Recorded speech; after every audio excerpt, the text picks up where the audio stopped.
You are listening to the Archaeology Podcast Network. We are skeptics, not cynics. We are doubters, not deniers. Tools and burials, plants and seeds, Neanderthals. All these things we make no apology are the study of archaeology. But we don't do dinosaurs. No, we don't. Welcome back to the Archaeological Fantasies Podcast, Episode 12. I'm your host, Sarah, with my co-host, Ken Fader. And today we're talking about psychic archaeology. We're going to look over dowsing a little bit, and then talk about how people can actually look at pictures and just discover sites through their mind's eye. Stay tuned. Digging in a trench, monuments, going to the pub when the day is spent. Funny beady blokes. Hey everyone, and welcome back to the Archae Fantasies Podcast. I'm your host, Sarah, with my co-host, Ken Fader. Hiya, Sarah. Haven't talked to you in a while. Yeah, right? It seems like it's been forever. There you go. So how are things going up in Connecticut right now? Everything's going well. We're having wonderful. We finally. It's weird. The weather. We went from winter directly to the middle of the summer, and now we're having fall. Right? So it's 60 degrees and kind of brisk. Where like a week ago it was 95 degrees, and then the week before that it was snowing. So it's been weird, but right now the weather's beautiful. Yeah, it's kind of like that here in southern Indiana too. I'm on a dig right now, and last week it was in the 80s, and this week it's been, I think today it crested around 70 maybe. That's gorgeous. Well, yeah. see from my perspective here, what's happening is that the really good weather in southern New England is getting out, is going to run through this week, and then my field school starts next week, and that's when we'll have 95 degrees. Right. Immense humidity and a huge infestation of mosquitoes. Yeah. It always works that way. You can't have a field school with good weather. It's just right. It's Exactly. All right. So today we are talking about psychic archaeology. Yes, absolutely. Which, if psychic archaeology worked, by the way, we wouldn't have to worry about weather or mosquitoes or ticks, because we can do archaeology from the comfort of our own living rooms and bedrooms, because we could see where the archaeological sites were, and we could describe the materials that we would find if we actually went out and did the dirty work. But unfortunately, I think what we're going to end up concluding tonight is that it doesn't work, and that archaeology, the old-fashioned way of doing archaeology, and some of the new-fashioned ways of doing it with remote sensing, that those are effective and those are valid, but that psychic archaeology, not so much. You're ruining the show, Ken. You're giving. It's called burying the lead. Burying the lead. Yeah, there you go. Well, here's the deal, Sarah. I think if people have been listening to this podcast, it will probably not come as any great surprise to them that you and I are skeptical about the utility of psychic archaeology. I don't know what you're talking about. I think it's a possibility. Now, I do want to clarify for our listeners that we are not talking about dowsing this week. We are talking about a specific form of psychic archaeology that Ken is actually fairly well acquainted with. Yes, I'm not necessarily proud to admit that, Sarah, but thanks. Well, we've all got our dark secrets, right? Right. Yeah, and the thing is, with what we're talking about, and this is the way I divide it up. There generally are two different streams or two different applications of what's sometimes called psychic archaeology. And the first, you can divide it up just the way we divide up our archaeological surveys. There's the actual phase one surveys, where you're going out and looking for sites. And then phase two surveys, where after you have found sites, you're doing the excavations, you're trying to determine, what are the sites that we found in phase one, and are they eligible for the register? So psychic archaeologists work more or less the same way, is that there's a phase one. And the phase one is they claim the ability to, either by walking out into the woods or the fields or the mountains, to be able to discern through these vibrations they feel through some paranormal channel the presence of buried or hidden archaeological material. So they do believe that just, you and I might go out into a field and start putting in a line of test pits, or set up a ground penetrating radar, or proton magnetometers. These guys say no, simply by through some paranormal agency, they can sense vibrations or whatever, the presence of a past people having lived in this area, and if we dig here, we will find it. Sometimes psychic archaeologists don't feel compelled to go out into the field. They simply look at a map, and they kind of do a psychic run of that map, and sometimes, I'm not making this up, they'll put a pendulum over a map, and when the pendulum starts swinging around in a circle, they believe it's the vibrations. Not exactly sure how that would work, how physically that would work, but again, they run the pendulum over a map and say, oh, there's going to be an archaeological site there. Now, the pendulum thing, I actually am a big fan of the pendulum. Is that right? Not in that I think it works. It's such a interesting and elegant way of fooling not only people around you but yourself if you're not paying attention. Right. Yeah, when I do my little fake gypsy card reader, I love pulling out the pendulum and using it to answer people's questions, because it is such an easy object to manipulate. And I'm sure it's pretty similar when it comes to the psychic archaeology stuff. Right. Well, the pendulum thing is a lot like Ouija boards and a lot like dowsing. At least the skeptical analysis is that though you think the holder of the pendulum, your hands are on the planchette and the Ouija board, or you are the one holding the forked sticks or the bent rods, that you believe that those things are moving on their own, that you are merely the conduit for some paranormal power, and that you are not moving these things with your own muscles. And the studies have been done over and over and over again that show very clearly that although people are doing this subconsciously or unconsciously, they are the ones. If you are holding a pendulum and it starts to move, it's more than if you are still and there's nothing, and the wind's not blowing. You're the one moving it, not any other agency. When there was a lovely, lovely woman in the sociology department when I began teaching at Central Connecticut State University, just a wonderful lady, but she was a firm believer in all of this stuff. And I remember walking into her classroom one day, and she had a bunch of paper objects, geometric, hanging from the ceiling. And I asked her what she was doing, and she says they were doing psychokinesis studies, so that the students were concentrating on these things and moving them with the power of their minds. Yeah. And I walked in, her name was Virginia, and she knew that I was a doubter, that I was a skeptic, but we had a wonderful relationship. And she took it very kindly that I was a skeptic. And I said, Virginia, you really can't believe this. And she goes, no, absolutely, watch. And she looked up at one of these pieces of paper, and it started to move. Now, I will tell you that the windows of the classroom were wide open, and it was a windy day. And I said, Virginia, the wind just blew that. And she just looked at me and said, oh, Kenny, you're such a skeptic. Right. Well, yeah. But that's the kind of thing we're talking about, that I personally, at an archaeological site, Sarah, you'll be impressed by this, I was personally dowsed. So this guy not only had the bent metal rods. Wait, he doused you? Yep. He actually, no lie. So he was finding all this stuff, and I was being very skeptical about it. He said that he was such a practiced dowser that he could use the dowsing rods to see my energy, to bounce off of my energy. And he walked over to me, and his dowsing rods started swinging wildly. And I think he meant this as a compliment, saying, oh, you have very high energy. And we were all watching, and I mean, it was hard not to laugh. And the man meant well, and we'll talk about that. A lot of these folks, some of the people who I've encountered who claim to have psychic archaeological skills, they're very well-meaning. They they really want to help me.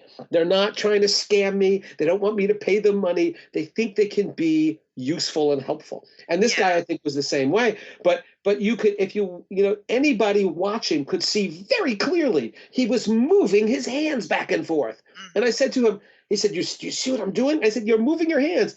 And while he's moving his hands, he's denying that he's moving his hands. And it was silly and a little bit sad, because clearly he had convinced himself that this was some supernatural paranormal power that was moving the dowsing rods. Yeah. So we start with that, the phase 1 survey, where they think psychic archaeologists claim the ability to go out and actually find sites. Phase 2 is another interesting one, where the claim is made that once sites are found, once artifacts come up out of the ground, that simply by handling the objects, simply by feeling them, that they can actually elicit some kind of, again, paranormal energies, vibrations from those artifacts. And then from those vibrations or emanations, the psychic archaeologists claim the ability to actually provide very detailed information about the individuals who made, used, and discarded those objects. And the descriptions that they provide are far more detailed, far more specific than anything we as archaeologists ordinarily can produce. So while we are talking about, well, we think the diet here was such and such, and maybe by doing isotope analysis, we can talk about maybe the origins of these people, and we can do radiocarbon dating and tell you how long ago. These psychic archaeologists will tell you the names of the people, how many kids they had, how old they were, whether they walked with a limp, and what language they spoke. Right. So we're talking about very, very detailed information. Information that is nearly impossible to know. It is impossible to know from a prehistoric some of the stuff that I've been told, there is absolutely no way. And that's actually an interesting issue that you bring up. If we cannot know the stuff that the psychic archaeologists tell us in any other way, it is impossible to test the veracity or the validity of anything they've said.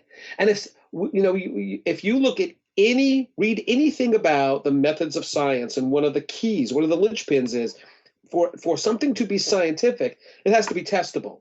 We have to be able to say, all right, well, if that's true, here's the proof that we're going to need in order to support that claim. But if somebody is giving you information that we cannot get any other way, there's no way of testing it, then those statements are intrinsically and inherently not science and not scientific, and make up all the stories you want, but they're of no use to us at all. Right. That's the cornerstone of the scientific method. You have to have your hypothesis has to be able to be found. Oh crap, my brain. We have to be able to test it. Yes, it has to be testable, which means it also has to be able to be found false. Right. If you can't find a hypothesis false, it's not a real hypothesis. Right. Well, that's why James Randi, who is one of my intellectual heroes, right, magician and skeptic, has talked about this in a number of his books, that there are paranormalists who will claim that they have this power, but one of the characteristics of this power is that when skeptics look at the power disappears, which is kind of interesting. So, in other words, it's don't look at how I'm doing it, but I'll do it. But if you look carefully at how I'm doing it, it doesn't work. Right. Well, that makes that an untestable proposition. Where in one case there was some teenage kid, and I think it was Ohio, who claimed that there were poltergeists in her house. And the parents said, oh yeah, things got thrown around. It's amazing. And so a film crew with scientists arrived at the house. And here's this kid saying, oh, no, if the cameras are on and if your eyes are open, if you're watching, nothing will happen because the spirits are really shy. So all these adults, can you imagine a bunch of adults closing their eyes, and sure enough, like the phone flies across the room, and they open their eyes and go, oh my God, how did that happen? Well, you idiot, you closed your eyes. She picked it up and she threw it. And that's a real problem inherent with claims that are not that by their very nature are not scientifically testable. Right. Now the deal is, let's give credit where credit is due, and let's be fair about this. There are people out there who can look at a map, or who can walk through a region, can point to a place and say, I believe if you dig there, you will find an archaeological site. The issue there, though, is those people are not psychics. They are called archaeologists. Yes. Now, Sarah, you do archaeological survey. You do CRM work. I do. I'm doing it right now, actually. And I mean, how often do you run into a situation where you walk through an area and say, this looks like an area where we should find an archaeological site based on my experience? I run this. This is not intended. When I do this little exercise in class, it's completely divorced from any discussion of psychic archaeology. What I'm trying to do is show students how archaeologists can, in fact, predict where archaeological sites are located. What I do is I put up on the screen a Google Earth shot of the Farmington River Valley, which is a place where I do most of my field work. And it's a beautiful shot. You see the river, you see the streams flowing into the river. You see where there's mountain and there's bedrock and where there are lakes, and it's beautiful. Then I ask my students. First we discuss, and honestly, the discussion lasts about 20 to 25 minutes. That's it. So these are kids who have never taken an archaeology course. They've never conducted any archaeological field work, but we just talk about, and I ask them, well, all right, what are the kinds of resources that every human being is going to want to live relatively nearby to? And they immediately say, well, a source of fresh water, like fresh, potable water, drinkable water.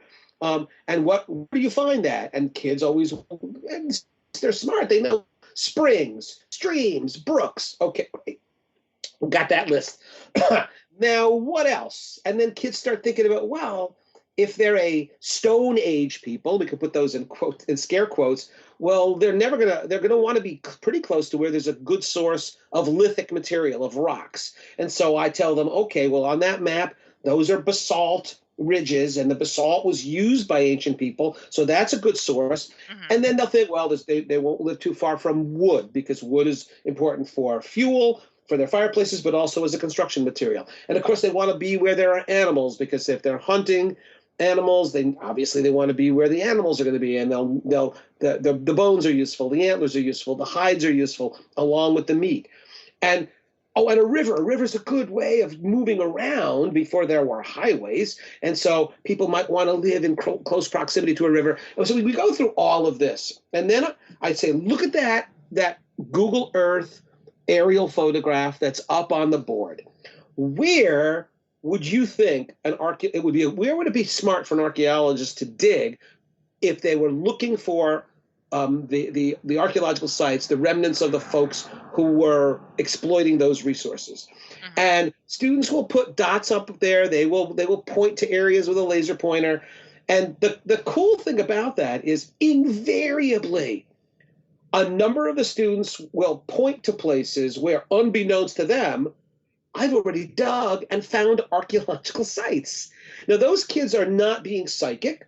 They are not even trained archaeologists. All they're applying is common sense. And I'm not giving away any trade secrets when I tell you that part of an archaeologist's intellectual toolkit is the common sense, along with experience, of knowing where, if you've got a hunting and gathering people, where are the smart places for those people to settle? If you've got an agricultural people, where are the smart places for those people to settle? I mean, it's as simple as, hey, these people really were traders, and they obviously needed easy ways of moving their goods around. So places that would have been good for harbors, places where there's a large river that's easily navigable. It's common sense, it's experience. It doesn't take psychic power. And so while, yes, it's absolutely testable, if a psychic comes to you, Sarah, and says, here's a map where I've got X's, there should be sites, you could go out and find those sites, so they're right.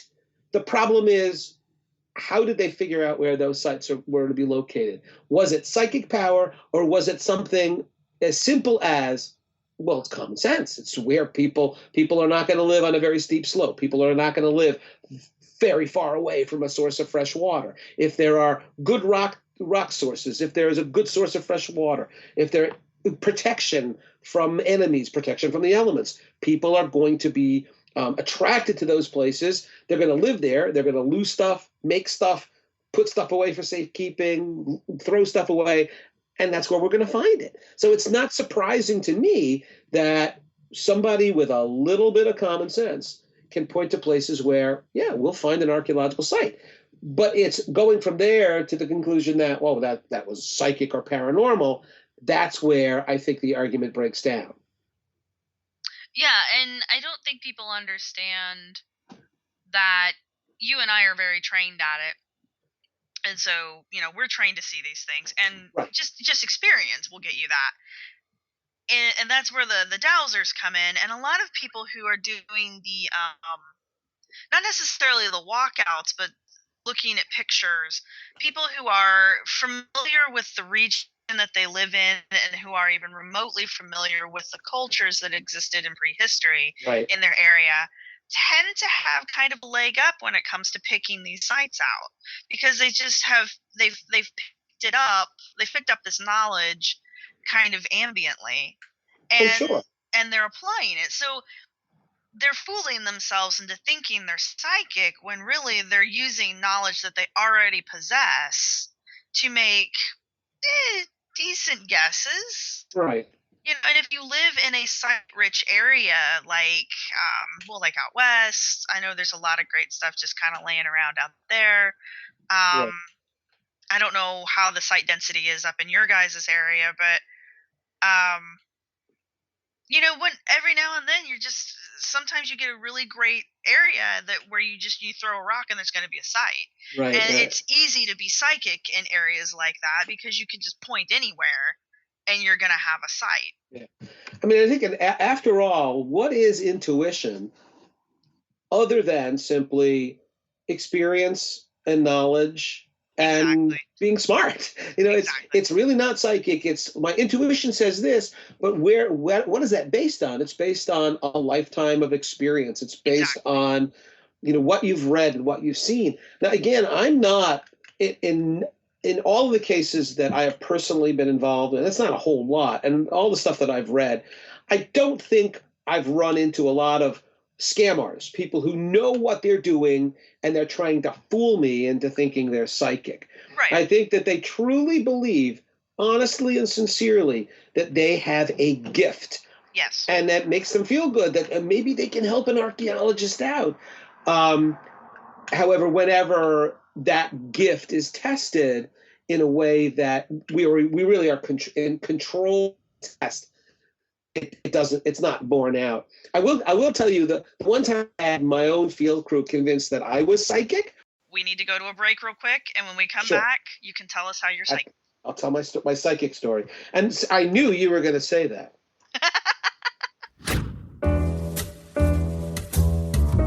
All right, I'm back with Jordan Harbinger from The Art of Charm, and I want to ask you about the boot camps that you put on in Los Angeles.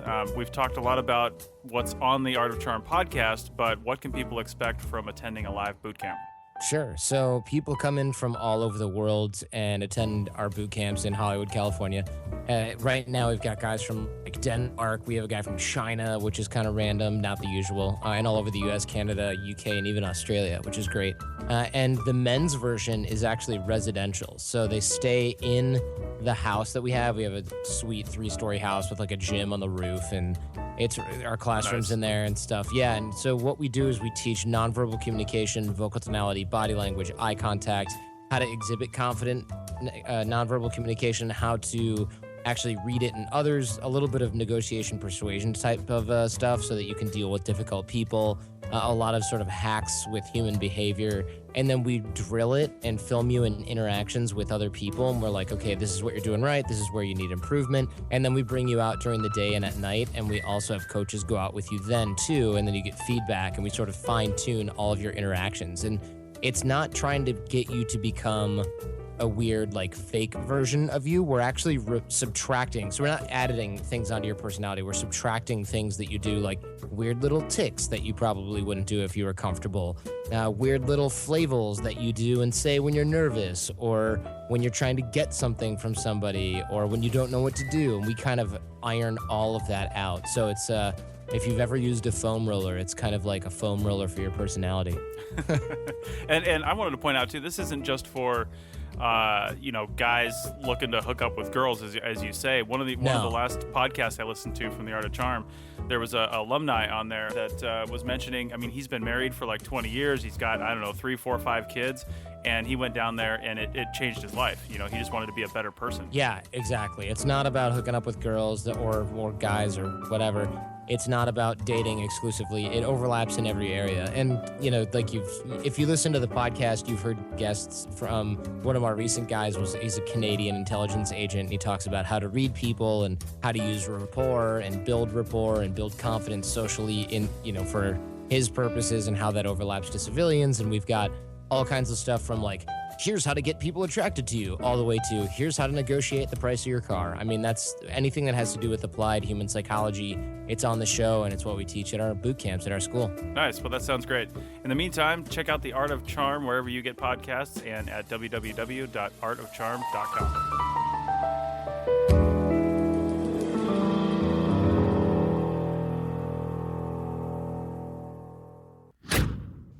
And we're back, and Ken is describing his wondrous psychic powers to us. Yes, I am. I have psychic powers. At least I had my field crew convinced that I was psychic. And I'll tell you how long ago this is. My older son is going to be 29 in June. And this happened when he was a newborn. So it's literally 29 years ago, almost 29 years ago. So we were just starting up.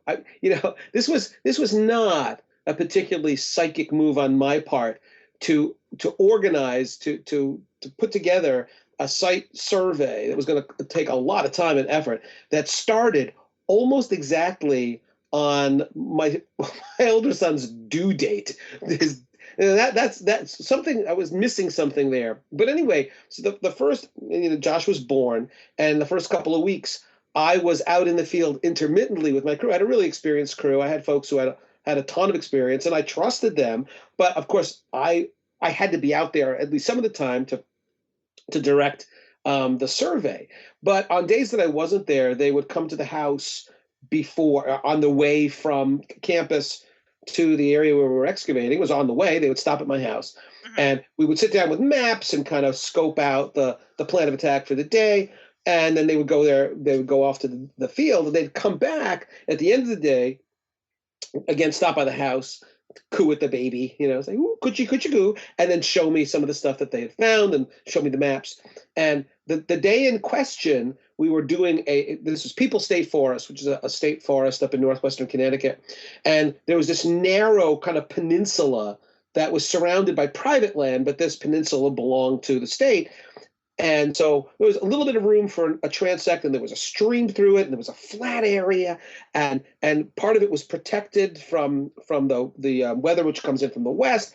So that day I said, okay, here's where you guys are going to be testing, and I put an X on the map, and I was being facetious, and I put the X on the map, and I said, today when you do the test, when you do that transect, you will find an archaeological site where I have put the X. And they all laughed at me. So the end of the day rolls around. I'd even forgotten that I had done that. And they walk into my house at the end of the day, and it's really quiet. And then a couple of the students actually got on their knees and bowed down to me. It was really, I felt like a god. And they said, how did you know? And I said, I don't know what. How did you know we would find a site? It's exactly where you put the X. And I said, do you think I knew it? And they said, have you dug there before? I said, no, I haven't dug there before. But look, it was a good learning. It was a good teaching moment. I said, look at this. You get this beautiful freshwater stream running right through this area. You've got the only flat land anywhere near here is right there adjacent to the stream. And then just to the west, there's a little bit of an escarpment, of a slope. And so you kind of lean in against that. And even when it rains or snows, you're sort of protected.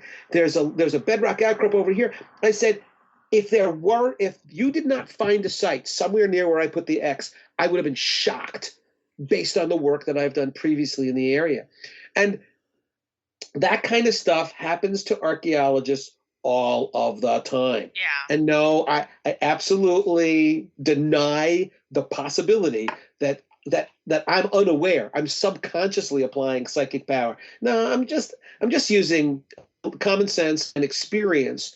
And sometimes I'll be wrong, but more often than not, if the X is big enough, I'm going to be right, not psychic. But that's why when we're testing this kind of phase 1 survey, I don't see any way, unless you have a controlled setting, I don't see any way in which you can test the validity of a psychic's claim that he or she used a paranormal power to identify the location of the site. Now, what I will tell you is that when water dowsers, water witches have been put in controlled settings where it's not just using their common sense. It's like we have placed hoses with water running through them underground, so the whole area looks exactly the same. There are no visual cues, no signals.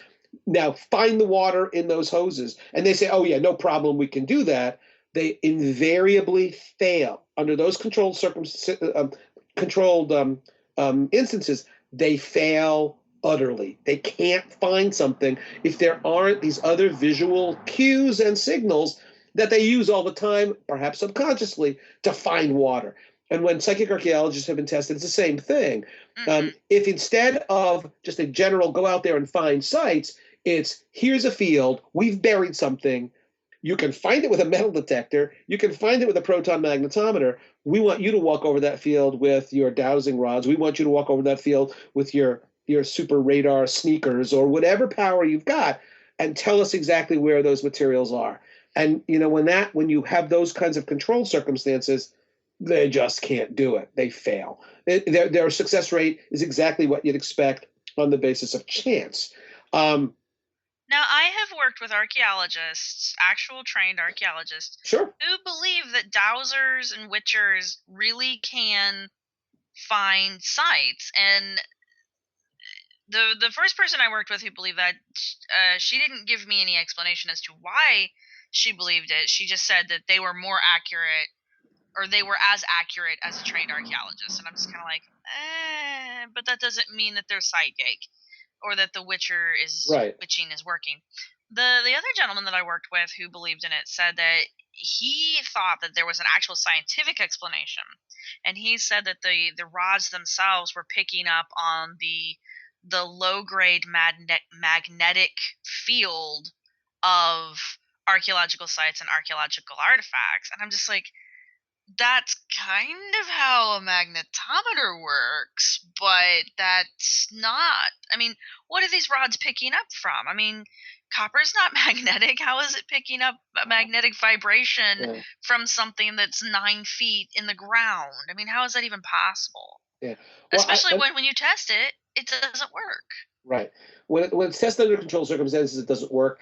And it's one thing for listen, I'm an archaeologist, and I know where my expertise lies, and it ain't in physics. And so if a physicist were to explain, all right, this is a way in which the human body could act in the way of a magnetometer, that would be really interesting.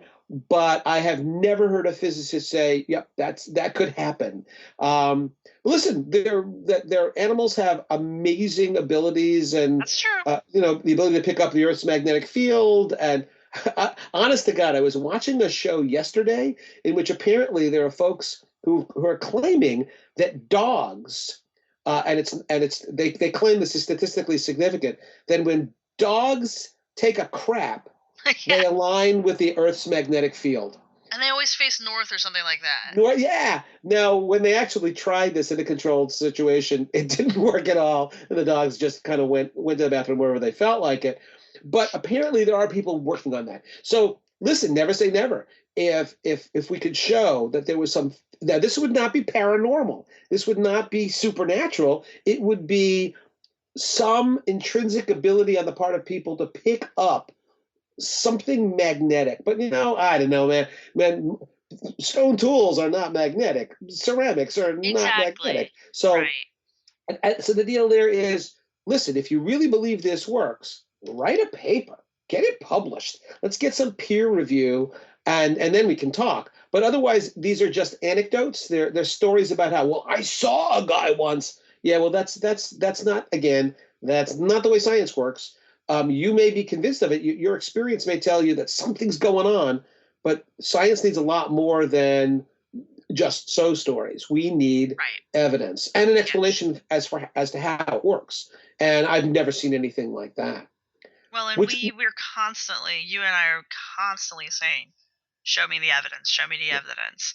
And people routinely, I mean, when we come against these extraordinary claims, they require extraordinary evidence, and they always fall short. Exactly. And this kind of leads us into the second characteristic, second psychic ability, which is the supposed ability to actually read through some paranormal channel artifacts. It's to figure out who those people were and to provide kind of dense ethnographic details and even personal details about the people who left those artifacts behind. And this is where it becomes even more difficult to test, because the control situations are very difficult to set up. Although I set one up, and I'll talk about that in a little bit. Yes. But this is the notion that somebody can pick up a spear point or a piece of pottery or a bone, and then just by literally feeling the vibrations, some kind of ghostly image left behind by the person who made or used or discarded that object, to be able to figure out their details. Okay. And the thing there is that's virtually untestable, right? I mean, if somebody tells you, well, that spear point, it was made by a man who was in his 40s, and he had 3 children, and his favorite meat was bison meat, and he walked with a limp, and his ancestors came from further west. How in the world are you ever going to test that? How are you going to assess the authenticity of that? Okay, and that is an excellent point to take our next break on. I know it's a little early, but the upcoming experiment that you performed is worth an early break. So we will be right back. There you go. To hear about Ken's experiments.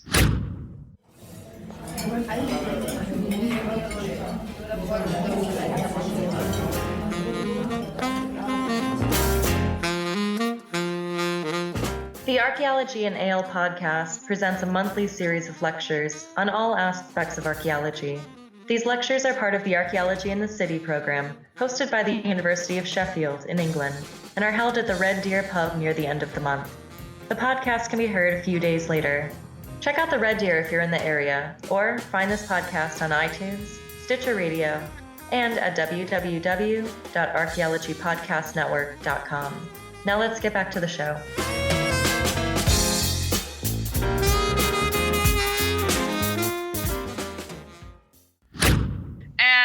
We're back, and Ken is going to tell us how exactly we can test the claims of a psychic. Right.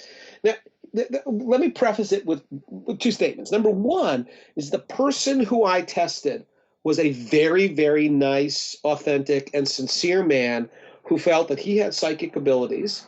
And his belief that his psychic abilities could help me were entirely sincere. And so many of them are sincere. That's the worst part about it. It makes, he wanted to help. Yeah, exactly. And he thought he could. Bad. Yeah. Right. But the first thing I want everybody to understand is that he sought me out. What it was, one of the people on my dig was a retired gentleman, and he was a student and taking the archaeology field school, and he was taking a bunch of archaeology courses. And it was his friend who was so excited that his buddy was taking this archaeology field school. So I've always been interested in that. I believe my psychic power can help your professor and help in the dig. So I hear about this from my student, and I'm extremely skeptical and very reluctant, and we've got enough work on our hands, and we know what we're doing, and but the guy was insistent. So that's the first thing. He wanted to participate. And the second thing is, ultimately, this experiment, I think, is very telling, but and so it's valuable. But on the other hand, I feel like a dick for how it worked out, and I felt sorry because again, this guy was very sincere, and I had no intention of humiliating him. But I really had to think long and hard, Sarah. But well, how am I going to test this guy? If I bring him out to the site and he tells me dig here, number one, I've got a research plan. I'm not going to alter it based on where this guy tells me to dig, so I can't do that. Right. And what am I going to do? I'm going to hand him. We've got artifacts. The site in question is about 700 or 800 years old. We had a lot of lithics. We had some ceramics. What am I going to do? Hand him a spear point, and he's going to tell me a long and detailed story about the person. I have no way of testing that. So I was kind of up tossing and turning, saying, I don't want to put this guy off. The student of mine, really great guy. He really wants his friend to participate. So ultimately, what I do is I come up with a way of testing this guy's psychic powers. And I ran it by him, and he was fine with it. I told him, listen, I've got artifacts from another site. I know a lot about these artifacts. I'm going to give you the artifacts. You tell me, how old is the site? Where's the site located? You give me the details.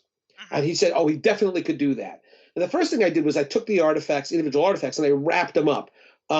I think there were like 5 of them. 4 of them were lithic, 4 of them were stone tools, and 1 was a piece of pottery. And I wrapped them all up in tissue paper and I put them in boxes because I didn't want any sensory leakage. I didn't want him. I mean, clearly he's looking at a spear point. He's going to say, okay, this was used for hunting. Well, yeah, really, that's pretty psychic of you. Right. It wasn't used for carrying water. But so I figured I told him I didn't want any sensory leakage. He said he couldn't do it that way. He needed the actual artifacts in his hands so that he could get the vibrations. I was a little disappointed in that, but I was prepared for that. So then I handed him the first object. We opened it up, and it was a spear point made of a local rock from around here called hornfels. Hornfels is a metamorphosed sandstone, pretty decent rock for making. You can make good, sharp-edged, and durable stone tools. So spear point, and I handed it to him. And it was hard for me as a really mean guy and as a skeptic not to kind of laugh at the guy's process. He'd close his eyes and concentrate, hold it, rub it in his hands. And eventually he came up with a story that the person who made this, he said it was 3,000 or 4,000 years ago, and his people lived in a little river valley. And a lot of the stuff was boilerplate that, well, yeah, we got a lot of sites that are 4,000 years old around here. Yeah, we got a lot of people living in river valleys.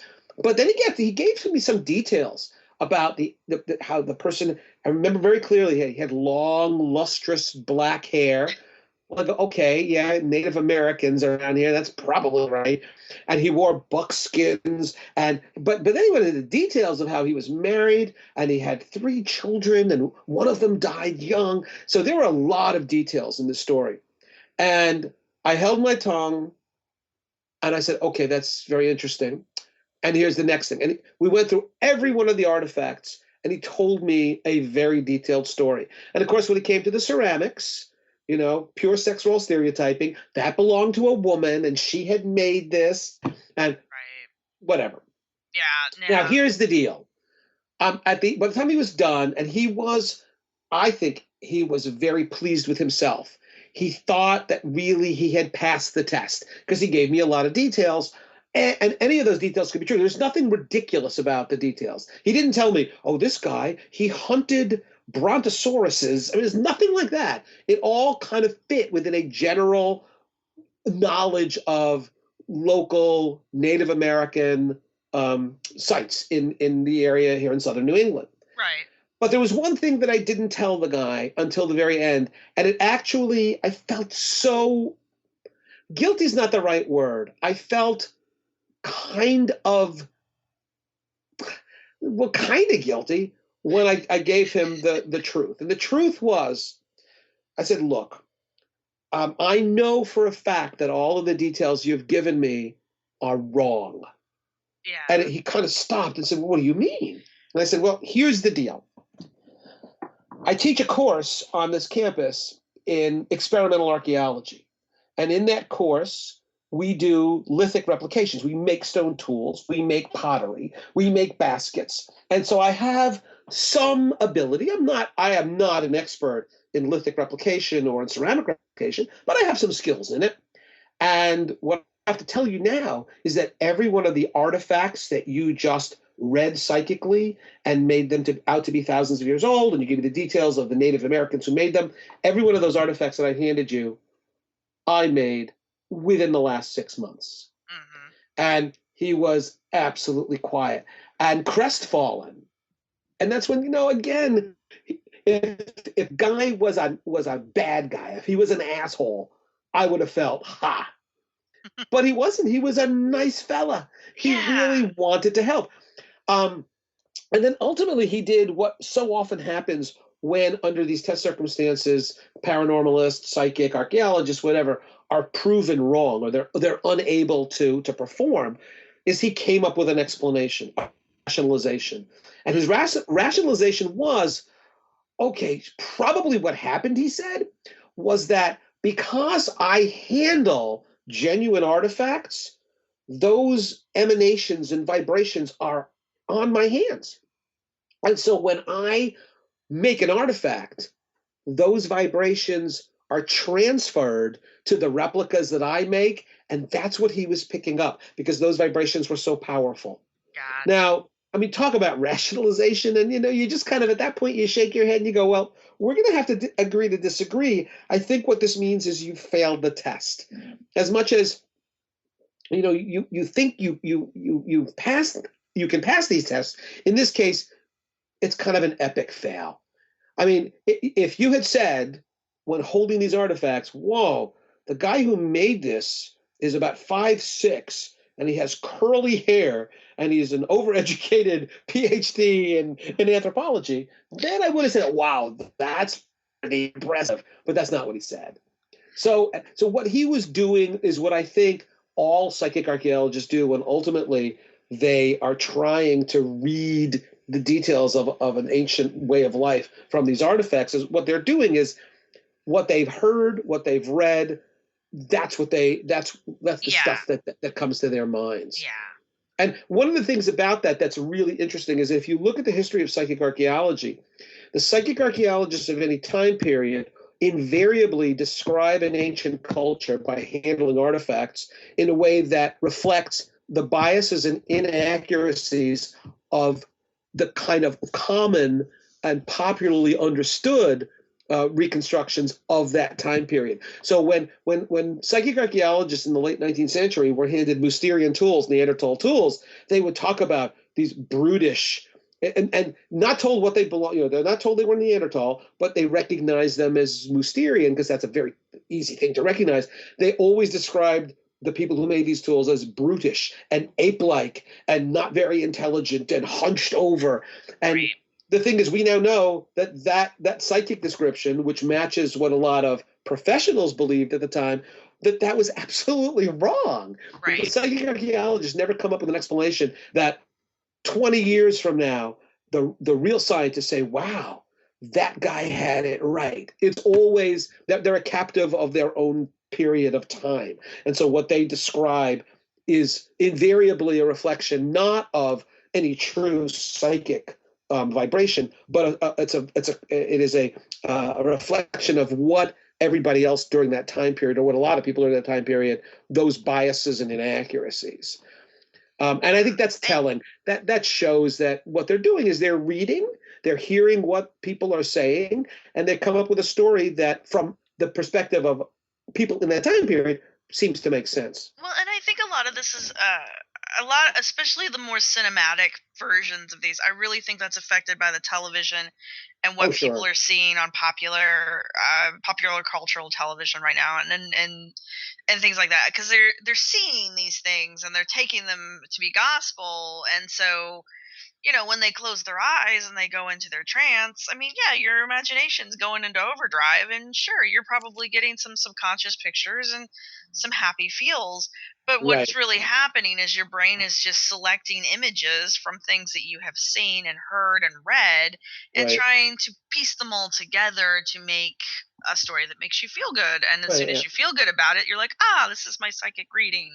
And it's not accurate, and like right. you said, I mean, it's typically very stereotypical, typically very divided by sex. Right. Oh gosh, yeah, yeah. Yeah. And you know what? There's a more, just thought of this. There's a more sinister element to this, in that there have been periods um, when counselors and psychologists have effectively told people who are upset or unhappy to kind of come and just close your eyes, and whatever comes to mind, share that. And there are people who come up with all kinds of horrible stories of abuse, Hmm. of sexual abuse. Yeah. And then, but after repeating it enough times, the counselors for a while had these people convinced that these stories that initially they knew they were making up, that they were fantasies, became real. That was And a that's big problem probably in the 80s, wasn't it? yes, yeah, yeah. There was the panic of Satan worshippers who were killing children, and when looked at, and now listen, I'm not a Satanist. I have nothing against Satanists, but when folks looked into the details here, that these things were impossible. They simply didn't happen. The same holds true for psychologists who did regressive hypnosis with people like Barney and Betty Hill, and had them essentially kind of fantasize about being brought on board a flying saucer, and then after a while, through reaffirmation and just this kind of positive reinforcement, the people became convinced that the story that initially they knew they were making up became the truth. And that may be a kind of a really sinister version of people who think, well, if I just make up a story, it's not coming from nowhere. It's coming from some other place, this psychic or paranormal place. But my absolute favorite, because it's just so bizarre, is that there actually was a psychic archaeologist, I believe it was at the turn of the 20th century, who gave a detailed psychic report on two Neanderthals having sex. It was just, oh my God. And it's salacious and very, very detailed of how they were having sex and the position they were using and the sounds they were making. And it's very animalistic. And it's like, oh my God. And it's just like, this is not, I don't have a PhD in Neanderthal sex, but maybe that would have been a good thing. But it's really clearly now when you again, the point here is that along with it being just incredibly bizarre, it's the description of the behavior of these Neanderthals was a really good match, not for anything we now understand about Neanderthals, but from this perspective of the early part of the 20th century, late part of the 19th century, that Neanderthals were effectively beasts. They were bestial. And which we know is not true. Yeah, and this stuff we know is absolutely untrue. Right. So, but it certainly is entertaining to read at this point. It would make a great movie, I think. That's just terrifying. It's just terrifying. Didn't they make that movie? Wasn't that Clan of the Cave Bear? Yeah, I can't remember now. There's a movie that I think is called, and I have to look, Peking Man, like a really grade B horror movie. And I'll send you the poster of this, Sarah, because I've got the movie poster somewhere on my computer. And it's a guy who is a Homo erectus, and he's really super hairy, and he's holding this beautiful woman whose shirt is ripped open, and it's all this bizarre sexual undercurrent, and it's basically lock up your women because Peking Man is out for nookie. It's just I've never seen the movie, but the poster itself is worth the price of admission. Probably, yeah, because oh my God, sometimes those posters are actually better than the movies will ever be. I'm absolutely sure it was, but yeah, there was, if you're going to make a movie about prehistoric humans, especially Neanderthals, especially if you're emphasizing that they're bestial and other, that they're the other. If you have some sex scenes in there, you know you're going to sell tickets. Well, have you seen the movie? It is called The Quest for Fire. It's an early Yeah. Ron Perlman movie. That actually is a surprisingly good movie, despite that there's no dialogue in it. Right. But apparently, they actually consulted archaeologists about how prehistoric peoples were, and what it was put out in the 70s, I want to say, or Yeah. the early 80s, and they do depict the Neanderthals as being very hairy, very bestial, and Right. they're all men. Like, all of the Neanderthals are men, and they're obviously on the quest to find fire to bring back to their tribe. Right. Yeah. But they find the one female character is, I think she's supposed to be a modern human. Right. And of course there's some very rampant sex scenes in it, if that's what you're Right. into. And it's a great movie, and I totally think people should watch it. But it does feed into those stereotypes that we Oh, had yeah. about Neanderthal back in the day. But the best trivia about Quest for Fire is that the human woman, the anatomically modern human woman in there, Yeah. her name is Ray Dawn Chong, and the comedy duo Cheech and Chong, it's Chong's daughter. Oh See, dear. The comedy duo that all and every joke they ever did, all of their humor is entirely about getting stoned. Yeah, that's true. But that was Tommy Chong's daughter. Oh wow, I Yeah. did not know that. Yeah, there you go. That's if people listening to this podcast, if they've learned nothing else tonight, it's that Ray Don Chong played the woman. And in Clan of the Cave Bear, it was, what's her name? The blonde actress. God, I can't remember her name. I was gonna say that does not narrow it down. No, but she was the one who went out with the John Kennedy, President Kennedy's son for a while. Nope. All right. Sorry. She was in Splash, the movie Splash. This is going to be in the show notes. This Yeah, will be our first trivia question. If you know who the actress in Clan of the Cave Bear was, send us an email. Right. And the first person who gets it correct wins a shout out on the show. Here's the deal. I mean, I can't remember her name, but I remember that she dated John Kennedy. How's that for a weird? John Kennedy. That's awesome. So have we thoroughly looked into psychic archaeology? Yeah. I mean, the bottom line, and this is true, I think, in so many of the cases, so many of the instances, we joke around a lot and we have a lot of fun with it. But the bottom line here is, look, if psychic archaeology really worked, if there was this paranormal back channel to the past, and if it could help us find sites, if it could help us interpret the material that we dig up, number one, we would love that. We would love for that to be true, because it would make our job easier, so that we wouldn't be out in the field digging thousands of test pits. And 95% of them, which came up dry. It wouldn't mean that we would have these artifacts in our labs and we could tell you how they made the tools, but we couldn't tell you that much more. We would love it if there was this kind of paranormal back channel, and if it worked, we would all be using it. There's no reason for us not to. So the reason that we don't use psychic archaeology is not because we're biased against it. It's not because we don't want it to work. It's because we have seen that it doesn't work. But, if there are folks out there who say, no, I think we can test it, I think we can show that it works, here's how it can contribute, our minds are always open. But, the old expression that you should always keep an open mind, you have to remember, if you keep an open mind, there's a lot of people out there who are going to throw a lot of garbage into that open mind. And you've got to have a way of filtering. And science is a way of filtering. We are skeptics, not cynics. We doubt things. We are doubters, not deniers. Write that down, Sarah. That's a great phrase. I'm going to copyright that right now. We are skeptics, not cynics. We are doubters, not deniers. There you go. I think that's a good one. That's We're putting pretty that good on a t-shirt. And so ultimately, it's like, as you said before, just show us, prove it. Yeah, and if you can, we're all about that. Yeah, but that'd be great. We're not going to embrace techniques or methods that simply don't work. And that's true whether we're talking about trying to date rock art sites, and we use a bunch of techniques and go, hey, they don't work.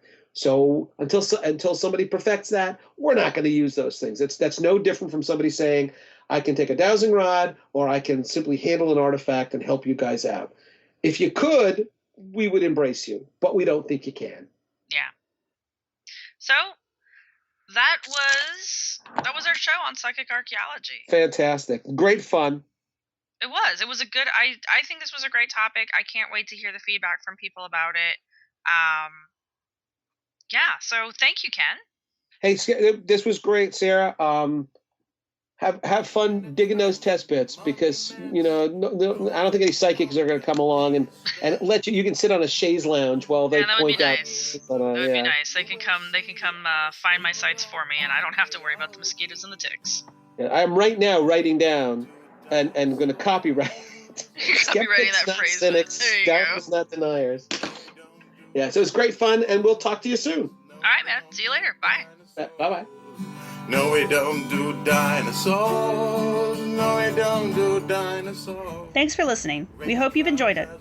Our music was provided by Archaeosuit Productions. If you like what you've heard, please subscribe and rate us on iTunes or Stitcher, and share us wherever you use social media. You can contact us with your questions, comments, or angry email at archifantasies@gmail.com. You can follow the podcast at www.archaeologypodcastnetwork.com/archifantasies. You can follow the blog at www.archifantasies.com and get updates on Tumblr and Twitter at archifantasies. You can also look for us on Facebook. If you're looking for the show notes for this episode, go to the podcast website at www.archaeologypodcastnetwork.com/archifantasies. Thanks again for listening. No, we don't do dinosaurs. Rate the trials as one will call. No, we don't do dinosaurs. No, we don't do dinosaurs. No, we don't do dinosaurs. We don't do dinosaurs. This has been a presentation of the Archaeology Podcast Network. Visit us on the web for show notes and other podcasts at www.archaeologypodcastnetwork.com. Contact us at chris@archaeologypodcastnetwork.com.